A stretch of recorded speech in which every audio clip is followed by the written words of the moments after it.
Assalamualaikum warahmatullahi wabarakatuh. Sugeng enjing lare soleh lan soleha kelas sekawan. Kepripun kabare dinten niki? Mugi-mugi sedaya sami sehat nggih. Amin. Dinten niki kita badhe sareng-sareng sinau malih bahasa Jawa babagan aksara Jawa. Saderenge kita wiwiti kanthi donga sadurunge sinau nggih. A'udzu billahi minasyaitonir rajim. Bismillahirrahmanirrahim. Raditu billahi robba wa bil islami dina wa bi Muhammadin nabiyya wa rasula. Rabbi zidni ilma warzuqni fahma. Amin.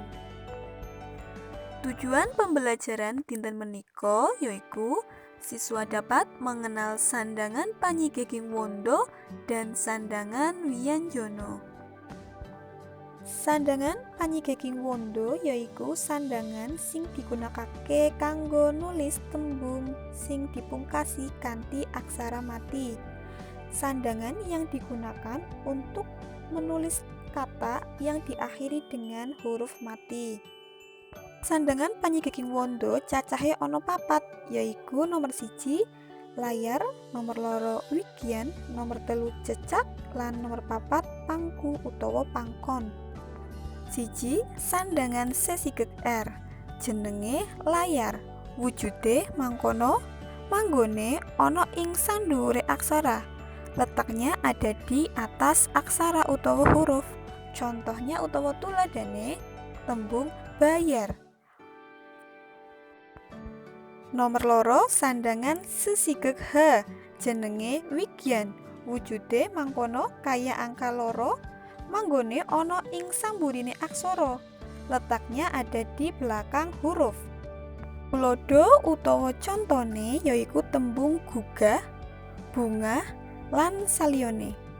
Nomor 3 sandangan sesigeg ang, jenenge cecak, wujude mangkono manggone ana ing sang dhuwure aksara utawa ada di atas huruf.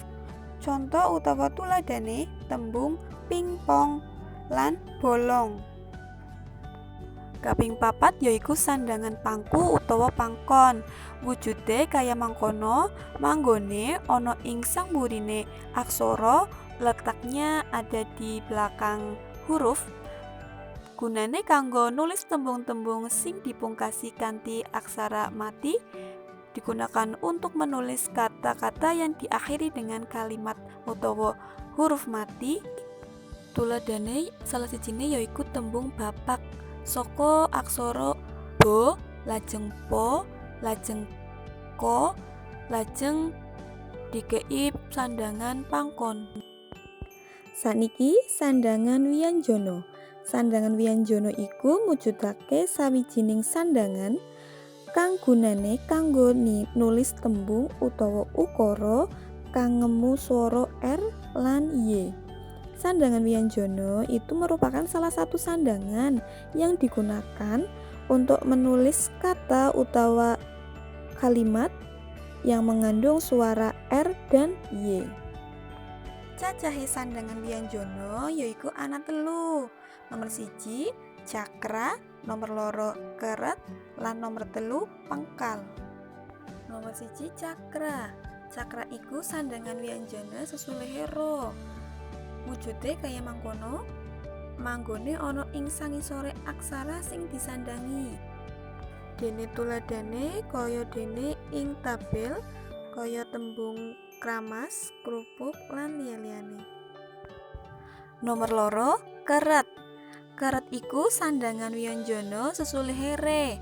Wujude kaya cakra nanging ana kerete lan manggone utawa letaknya ada di bawah aksara.